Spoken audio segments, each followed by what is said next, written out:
गिर जाते, और जब गिरते तो पीठ पर दुर्रा मारा जाता। ये हालत है।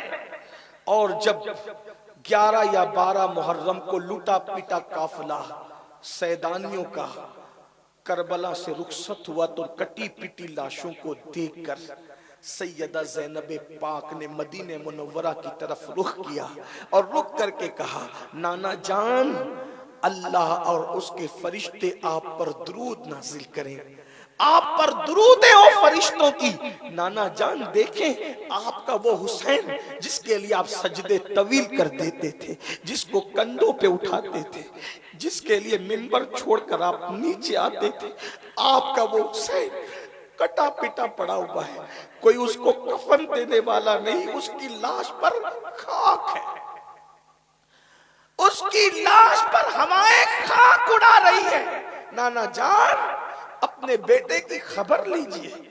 जब आपने ये बात कही, तारीख दां लिखता है कि दोस्त और दुश्मन सबकी आंखों में आंसू आ गए, और कटे हुए अहलुल बैत के सर नेज़े पे चढ़ा करके जब कूफा की तरफ रवाना हुए, तो कूफा में ऐलान किया गया, कूफा वालों, कुछ ऐसे लुटेरे थे, डाकू लुटेरे, जो रास्ते में लोगों का माल लूटते थे, हमने उनको काट दिया, उनके कटे हुए सर लेकर आ रहे हैं, और उनकी औरतों को, बच्चों को हमने कैदी बना दिया है। एक मेरे छोटे से अंदाजे के मुताबिक जब कूफा काफिला पहुंचा, तो वो पूरा काफिला कमोबेश 6 या 7 दिन का भूखा प्यासा था, क्योंकि रास्ते में यजीदियों ने खाना पानी दिया, तो शहजादियों ने यह कह के इनकार कर दिया कि हम तुम्हारा खाना नहीं लेंगे, तुम्हारा पानी नहीं पिएंगे। उन्होंने भूख प्यास बर्दाश्त की। उस काफिले में शहजादी सैयदा सकीना 7 साल की थी। मैं अपनी माओ और बहनों की तवज्जो का तालिब हूं, आपकी भी और आप सबकी। कितनी उम्र है शहजादी सकीना की? सिर्फ 7 साल की उम्र है। 7 साल की शहजादी को सैयदा ज़ैनब उनकी फूफी अम्मी के साथ बांधा गया है। बड़ों के साथ बच्चों को इसलिए बांधा गया था ताकि अगर बड़े उठते हैं तो बच्चों को फांसी लगे, और अगर बच्चों को का ख्याल करते हैं तो बड़ों को झुककर बैठना पड़े। शाम हो गई थी।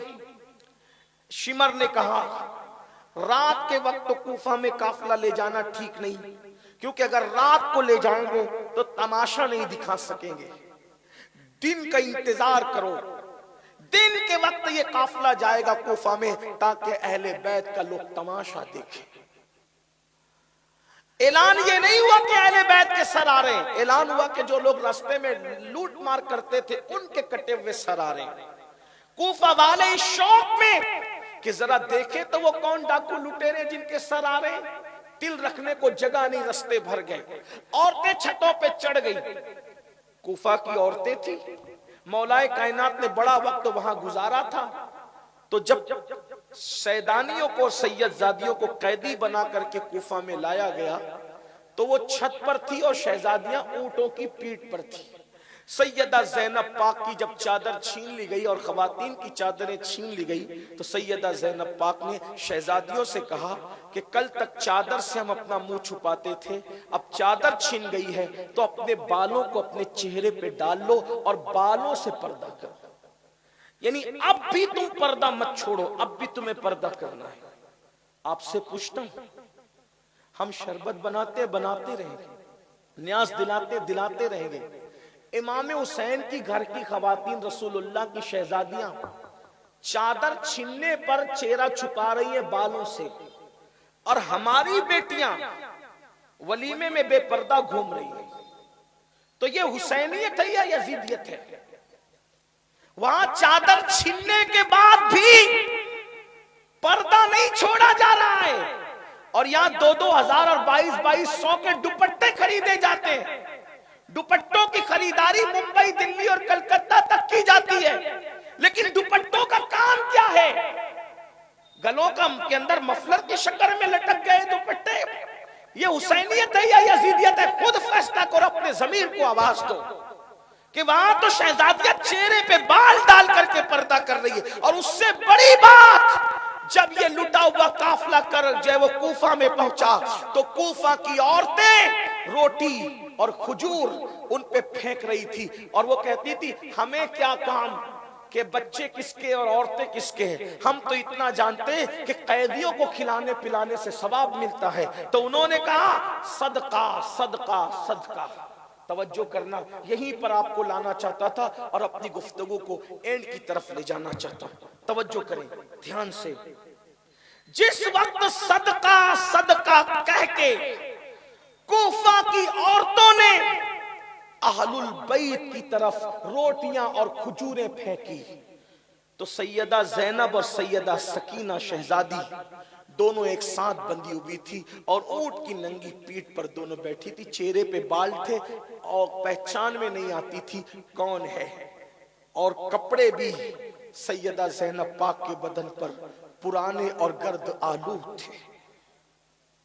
जिसका शौहर मदीने मुनव्वरा में इतना मालदार था, अब्दुल्ला इब्ने जाफर तैयार, कि कभी भिखारी आया तो उसको 3-3 हजार बकरियां तक दे दी तोहफे में। इतने मालदार शौहर की बीवी, इतने मालदार बाप की बेटी, इतने अजीम घराने की शहजादी सरकार ज़ैनब, जिसका नाम रसूलुल्लाह ने रखा, जिसके कान में अजान रसूलुल्लाह ने पढ़ी, जिसको घुट्टी रसूलुल्लाह ने दी, जिसने सिर्फ 5 साल की उम्र में पूरा कुरान हिफ्ज किया। कूफा में सबसे पहले दर्स कुरान अगर किसी औरत ने दिया है तो उस खातून को सैयदा ज़ैनब कहते हैं। ऐसी मुकद्दस खातून, आज कूफा में हाल ये है कि चादर नहीं है, बगैर चादर की ऊंटों की नंगी पीठ पर है और शहजादी सकीना आपके साथ बंधी हुई है। जब रोटी के टुकड़े शहजादी सकीना की तरफ आए तो शहजादी सकीना ने उस रोटी के टुकड़े को हाथ नहीं लगाया, क्योंकि इमाम के घर में तरबियत का माहौल ऐसा था। आज अगर हम 15-16 घंटे का रोजा रख ले गर्मी के मौसम में और जब इफ्तार का वक्त आता है तो हमारा हाल ये होता है मेरे भाई कि हम जब इफ्तार का वक्त आता है तो ना अम्मी को देखते हैं, ना अब्बा को देखते हैं, ना बच्चों को देखते हैं, ना बीवी को देखते हैं। जैसे इफ्तार का ऐलान हुआ हम ठंडे शरबत की तरफ हाथ बढ़ाते हैं, ठंडे पानी की तरफ हाथ बढ़ाते हैं और उसको पीने की कोशिश करते हैं। हम किसी पे तवज्जो नहीं करते।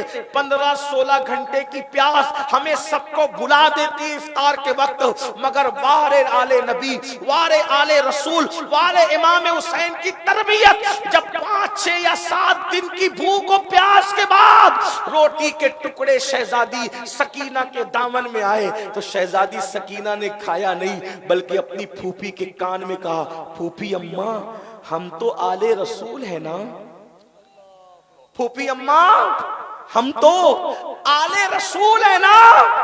क्या 7-6-5 दिन की भूख के बाद सदका हमारे लिए हलाल हो जाता है? क्योंकि नाना जान ने तो सदका हम पे हराम किया है, तो रसूलुल्लाह की शरीयत ने हम पे सदका हराम किया, तो इतने दिन की भूख की वजह से क्या सदका हम पे हलाल हो गया? अब हम सदका खा सकते हैं? इतना सुनना था। शहजादी सकीना की गुफ्तगू दिल को चीरने वाली थी। सैयदा ज़ैनब के जज्बात बेकाबू हुए और उसके बाद आपने कूफा की औरतों से कहा, ऐ कूफा की औरतों, हम आले रसूल हैं, हम सदका खाने वाले लोग नहीं है, सदका हम पे हराम है, अपना सदका ले जाओ, सदके के मुस्तहीकीन को सदका दो, हम सदका लेने वाले लोग नहीं है। आज मैं आपसे पूछना चाहता हूं हुसैनियों के इस मजमे में, अल्लाह की कसम उठा करके अपने ज़मीर को आवाज दो, शहजादी सकीना 7 साल की है और 6-7 दिन की भूख और प्यास के बाद नबी ने जो सदका हराम किया है वो सदका खाने के लिए तैयार नहीं है, भूखी रहने को तैयार है, प्यासी रहने को तैयार है, मौत का मुकाबला करने को तैयार है, मगर सदका खाने तैयार। कौन सदका? जो रोटी पाक है, जो रोटी तैयब है, जो रोटी ताहिर है, लेकिन है सदका आले नबी पर हराम, नहीं खाया। यही करबला है। क्या सीखा करबला से? करबला वाले पाक रोटी नहीं खा रहे क्योंकि वो सदके की है, पाक खजूर नहीं खा रहे क्योंकि वो सदके की है। अब आपसे पूछता हूं, वो सदका नहीं खा रहे 6-7 दिन की भूख के बाद, तुम सूद कैसे खा लेते हो? हुसैनी हो ना, फिर तुम सूद कैसे खा लेते हो? क्योंकि सूद तो सूअर की तरह हराम है। जैसे सूअर हराम है वैसे सूद हराम है।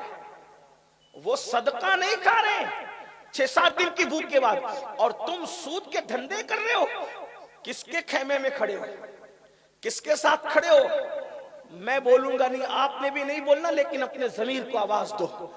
वो सदका नहीं खा रहे, पाक रोटियां सदके के नाम की आई तो नहीं खा रहे, और तुम नशे की गोलियां कैसे खाते हो? तुम शराब अपने हलक में कैसे उतार लेते हो? तुम जुए की रकम कैसे खाते हो? तुम चोरी की रकम कैसे खाते हो? तुम धोखा दिए हुए पैसे कैसे खा लेते हो? जो सूअर की तरह हराम है, खून की तरह हराम है, जो पेशाब की तरह नापाक है, नशे की चीजें कैसे खाते हो? किसके खेमे में खड़े हो? याद रखना, अगर कल फहरिस्त बनेगी कि किरदार के एतबार से कौन इमाम हुसैन के खेमे में खड़ा था और कौन यजीद के खेमे में खड़ा था, तो याद रखना, नशा करने वाले जवानों, कल क़यामत के दिन तुम्हें यजीद के साथ उठना पड़ेगा।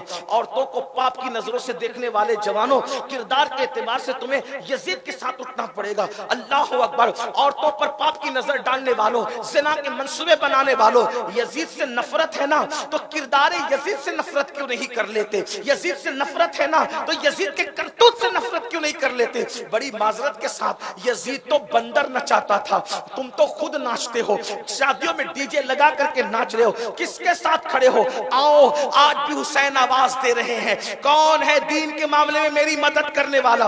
आज भी करबला से आवाज आ रही है, छोड़ दो यजीद का खैमा, जैसे हुर ने छोड़ा था। आज भी मौका है मरने से पहले पहले हुसैन सदा लगा रहे, मौला हुसैन आओ, दीन के नाम पे मेरे मददगार बन जाओ। अगर यजीद का खैमा हुर की तरह छोड़ दोगे, तो जैसे मेरे इमाम ने यजीद का खैमा छोड़ने पर हजरत हुर को जन्नत की बशारत दी थी, मेरे इमाम आज भी सब तुम्हें जन्नत की बशारत देंगे। और जन्नत की बशारत ही नहीं, बल्कि इंशाअल्लाह तुम्हारा हाथ पकड़कर जन्नत में लेकर के जाएंगे। आओ, आज सच्ची तौबा कर लो, आज माफी मांग लो, लेकिन बड़ी माजरत के साथ, शरबत वाला हुसैनी बनना आसान है, किरदार वाला हुसैनी बनना आसान नहीं है। किरदार वाला हुसैनी तो बगदाद में सो रहा है, जिसे गौसे आजम कहते हैं। किरदार वाला हुसैनी तो अजमेर मोहल्ला में सो रहा है, जिसे गरीब नवाज कहते हैं। किरदार वाला हुसैनी तो कलियर में सो रहा है, जिसे साबिर कलियर कहते हैं। किरदार वाला हुसैनी तो जो है वो सरहिंद में सो रहा है, जिसे मुजद्दिद अल-फसानी कहते हैं। एक बात आपसे कहूं, आज हम कहते हैं ना, लोग हमें ये कर रहे हैं, वो कर रहे हैं, मार रहे हैं, काट रहे हैं और वतन से निकालना चाहते हैं। मैं कहता हूं, अल्लाह की इज्जत की कसम, सिर्फ हुसैनी बन जाओ, सिर्फ हुसैनी बन जाओ, दुश्मन भी तुमसे कांपता नजर आएगा। हुसैनियत में ताकत इतनी है, कुव्वत इतनी है, हर हुसैनी से जमाना लर्जा है। आज बात इतनी है, हम हुसैनी कह रहे हैं, हुसैनी बने नहीं है, हुसैनी बने नहीं है। अगर हम बन जाए ना, देखो करबला क्या दर्स दे रहा है। आइए, आज हम, बकरी ने मेरे आंगन में पेशाब कर दिया, एक दूसरे पे केस, बीवी जाकर के गुस्से से बैठ गई, शोहर पे केस, यही बच्चों ने खेल कूद में गाली गलौज कर ली तो हम मर्डर भी कर देते एक दूसरे को। क्या चीज है हुसैनियत? क्या है? मौर्रिख ने कहा तक इंसाफ किया, लेकिन मैं सिर्फ नाकिल की हैसियत से बतौर नसीहत बयान कर, जिस वक्त करबला हो गया तो शिमर मदीने मुनव्वरा आया, करबला के बाद किसी वक्त आया होगा। जब शिम्र की आने की खबर सुनी लोगों ने कि शिम्र मदीना आया, मदीने मुनव्वरा, तो मदीने वालों को उससे इतनी नफरत हो गई थी, चितकबरा कुत्ता उसको कहा जाता है, हदीस में भी कहा गया। लोगों ने अपने दरवाजे बंद कर दिए, शिम्र से कोई नहीं मिलेगा, मुलाकात नहीं करेगा, उसको खिलाएगा नहीं, पिलाएगा नहीं, उसका बाइकाट, आले रसूल से उसने दुश्मनी की, उसको कोई इज्जत नहीं देगा शिम्र को। सबके दरवाजे बंद हो गए। ये बात पहुंचते पहुंचते किसी ने इमाम ज़ैनुल आबिदीन तक पहुंचा दी, इमाम आज मदीने मुनव्वरा में शिम्र आया है, लोगों ने अपने दरवाजे बंद कर लिए उसके लिए, किसी का दरवाजा खुला नहीं, ना खाना दे रहे, ना पानी दे रहे, ना उसको घर में कोई इज्जत से आने दे रहा है। इमाम ने फरमाया शिम्र आया है, इमाम ज़ैनुल आबिदीन, इमाम हुसैन के शहजादे। आपने फरमाया जाओ उसको बुला के ला। तवज्जो, सब ने दरवाजे बंद कर लिए, इमाम ज़ैनुल आबिदीन कहते उसको बुला के ला। खादिम गया, बुला के लाया, आपने दस्तरखान बिछाया, उसके आगे खाना रखा, पानी रखा। जब वो भूखा प्यासा था, इमाम ज़ैनुल आबिदीन को देखा, पहचान लिया, जल्दी जल्दी से खाया भी पिया भी, और खाने पीने के बाद जब पूरा फारिग हो गया तो कहने लगा, ऐ अली। इमाम ज़ैनुल आबिदीन का असल नाम अली इब्ने हुसैन है। कहा, ऐ अली, शायद आपने मुझे पहचाना नहीं इसलिए इतना एहसान किया। मैं आपको बता दूं जाते जाते, आपने मुझे पहचाना नहीं इसलिए मुझ पे इतना एहसान किया। मेरे इमाम ने फरमाया, शिमर, ये जितने मदीने वाले, ये कोई करबला में नहीं था।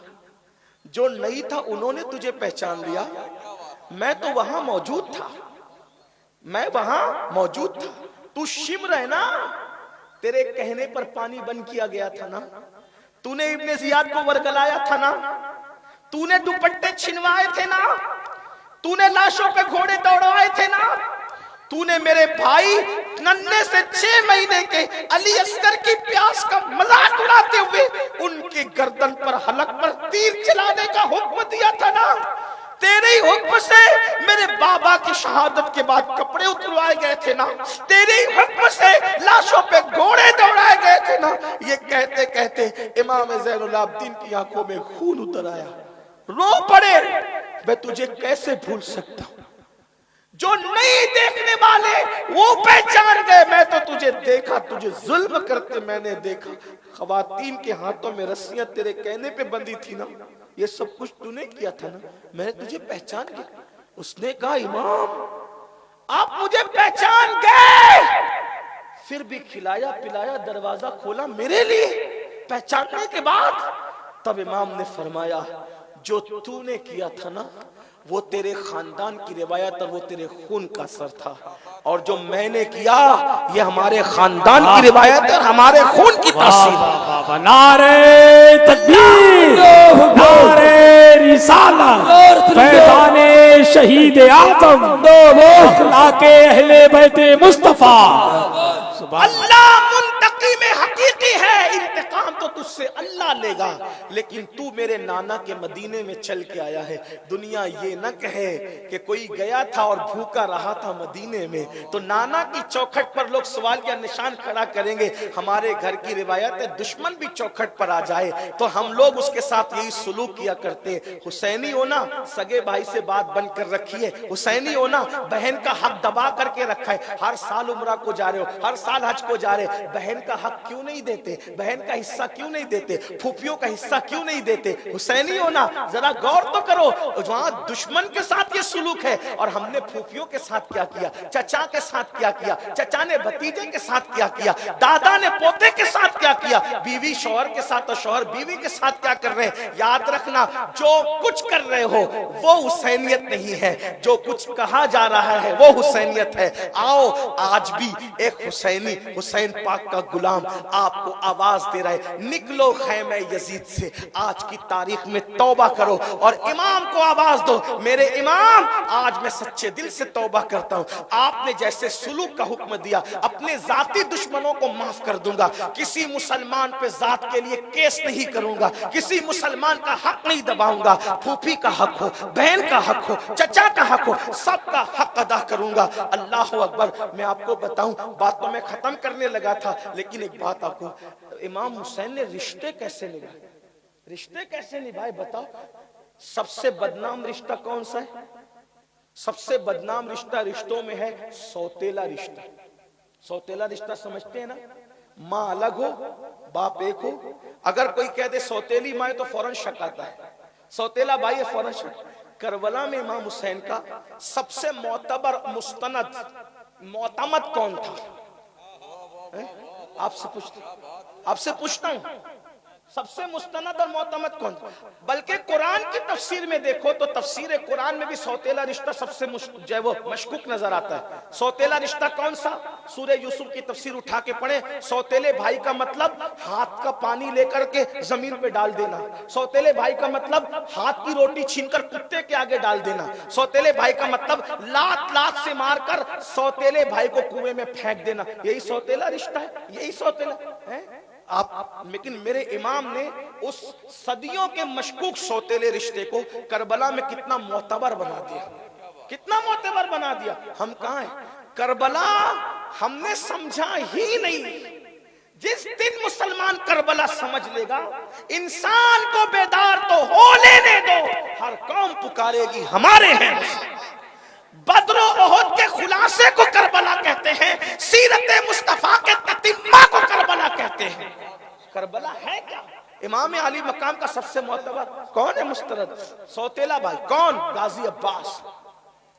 वफा की अगर दास्तान को एक साथ समेटना है करबला में तो सिर्फ अब्बास कह दो, है ना? अब्बास कह दो। लेकिन एक बात आपसे, ताली दोनों हाथ से बज, एक हाथ से। आखिर वो सौतेला भाई इतना प्यार करने पे मजबूर कैसे हो गया? इमाम हुसैन ने कितना उस शख्स को, उस जात को प्यार दिया होगा कि वो जात इतनी मोतमद हो गई, मुस्तनद हो गई इमाम के पास। इमाम के मौरिख लिखता है कि 9वीं मुहर्रम की रात यानी 10वीं शब थी, तो जब इमाम अली मकाम ने खैमे के लोगों को जमा किया तो जमा करने के बाद कहा, देखो ये लोग मेरे खून के प्यासे, अपनी जान खतरे में मत डाल, तुम सब चले जाओ।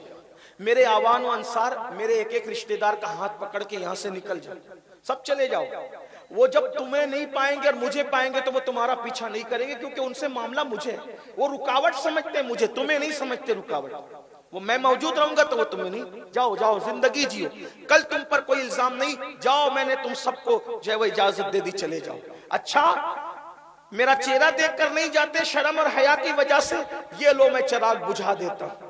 चिराग बुझा दिया और चिराग बुझाकर कहा, जाओ अंधेरे में निकल जाओ ताकि तुम्हें हया ना आए हुसैन से। कयामत के दिन तुमसे कोई मुआखिजा नहीं होगा, जाओ मैं जिम्मेदारी लेता हूं, जाओ चले जाओ सब। चिराग बुझ गया। खैमे में सिसकियों की आवाज बुलंद हुई, देर तक सिसकियों की आवाज बुलंद रही। बहुत देर गुजरी तो इमाम अली मकाम ने चिराग खुद बुझाया था, लेकिन जलाना तो किसी और ने था। इमाम के खुतबे के बाद कौन रुकेगा कौन जाएगा कोई गारंटी थी? मेरे भाई लोग कुर्सी वाले जलसे छोड़ करके चला जाते हैं, तो वहां तो कल सुबह मौत थी, कल सुबह मौत थी। हमने पीरों को छोड़कर मुरीदों को जाते देखा है? पीरों को छोड़कर मुरीदों को जाते। एक शख्स हमारे हिंदुस्तान में आया, 5 साल में उसने 5 लाख मुरीद बनाया। अफगानिस्तान का एक शख्स 5 लाख मुरीद बनाए। एक मेरी मुलाकात हुई तो उसने कहा, तू नादान है, इतने बरसों से तू हिंदुस्तान में रहता है, कितने मुरीद की? मैंने कहा तो है ही नहीं कुछ, उस वक्त तो कोई था भी। कहा नादान है तू, देख मैंने 5 साल में 5 लाख से ज्यादा मुरीद कर लिए। लेकिन जब उस शख्स की शहादत हुई तो मुझे पता चला कि मुरीद ने मारा पैसों की लालच में। और फिर 3 दिन से जायद तक के जनाजा रखा, एक मुरीद तक नहीं आया जनाजे में, एक मुरीद तक नहीं आया। ये बेवफाई का, जिनके लिए हम मरते हैं, लड़ते हैं, हम एक दूसरे की पगड़ी उछालते हैं, ये मुरीद पता नहीं कब्र पे फातिहा पढ़ने भी आएंगे कि नहीं आएंगे। मैं तो कहता हूं, मैं ये सोचता भी हूं कि काश हम मुरीद की फिक्र करने की बजाय, हम लोग बड़ों की बात नहीं करो, मैं अपनी हम आपस की बात करूं, हम मुरीद की फिक्र करने की बजाय अपनी मुराद की रजा की फिक्र करें कि अल्लाह को राजी कर ले। मेरे भाइयों, बेटे तक फातिहा पढ़ने नहीं आते, बाप की कब्र पे कौन किसने आना है? और आना भी है तो रुकना कितने देर है, और उसके फातिहा का हाल क्या? हमने तो नबी के बारगाह अक़दस में भी लोगों को बेतवज्जोही से इधर उधर देखते हुए सलाम पेश करते देखा है। वीडियो चालू करके घर वालों को बता रहे, खुद सुनहरी जालियों के सामने और वीडियो चालू करके। मैं कहता हूं, जो नबी की बारगाह में मुतवज्जे होकर के हाजिर ना हो, वो पीर की बारगाह में और उलमा और मुकर्रिरों के पास कहां से मुतवज्जे होकर हाजिर होंगे? ये दुनिया बेवफा, दुनिया से ज्यादा बेवफा हमने किसी को नहीं पाया। इमाम कहते, शहद दिखाए, जहर पिलाए, कातिल दाइन शौहर कुश, इस मुर्दार पे क्या ललचाया? दुनिया देखी भाली है, लोगों की फिक्र करने वालों, यार को मना लो, कोई कब्र पे आए ना आए, यार राजी रहेगा तो हमारी कब्र जन्नत के बागों में से बाग होगी। अरे किसने कहा था, किसने सोचा था कि जिस हुसैन को ना कफन मिल रहा था ना कब्र मिल रही थी, उनकी कब्र भी शान से बनेगी? वल्लाह हमने कब्रों को शहरों के अंदर बनते तो देखा है, तवज्जो कर करना। हमने कब्रों को शहरों के अंदर बनते तो देखा है, लेकिन जहां कब्रें हो वहां शहर आबाद होते हुए कहीं नहीं देखा। अगर कब्रों के नाम पे कोई शहर बसा है तो वो दो शहर है, एक को नजफ अशरफ कहते हैं, दूसरे को करबला मोहल्ला कहते हैं। नारे तकबीर, नारे रिसालत, फैज़ाने शहीद आज़म जिंदाबाद। गुजारिश है सबकी फिक्र छोड़ो, अल्लाह को राजी कर, उसके रसूल को राजी कर। और ये चीटिंग बाजियों से अल्लाह राजी नहीं होगा, क्योंकि अल्लाह तो दिलों के हालात को भी जानता। सच्चे सच्चे हुसैनी बनो। आज मेरे इमाम का मजार कैसा आबाद है? मैंने किसी मजार पे इतना सोना नहीं देखा जितना करबला मोहल्ला और नजफ अशरफ में देखा। और 24 घंटे हरम इमाम खुला रहता है, लेकिन कभी मैंने हरम इमाम को खाली नहीं देखा। बहरहाल अर्ज कर रहा था कि इमाम ने चिराग तो खुद जलाना नहीं था, किसी ने जलाना था। कौन किसको छोड़ के जाएगा? करबला में इमाम ने इजाजत दी कि जो जाना चाहते चला जाए, मेरे खानदान वाले एक आदमी का हाथ पकड़ के चला जाए। अब चिराग जलता है तो चिराग जलाने के लिए किसी को हुक्म देना है, कौन रहा कौन गया किसे खबर। लेकिन इमाम पाक कितने वसूक और कितने यकीन से कहते हैं, अब्बास अब्बास उठो और चिराग जला दो। मतलब सौतेले भाई पर इतना यकीन था, कोई रहे या जाए मेरा अब्बास मुझे छोड़ करके नहीं जाएगा। सुभान अल्लाह, सुभान अल्लाह। इसीलिए मैं इस नतीजे पे पहुंचा हूं, रसूलुल्लाह के असहाब में सरता सर वफा, अगर हम किसी को नाम दे सकते तो उसे सिद्दीक अकबर कहते हैं।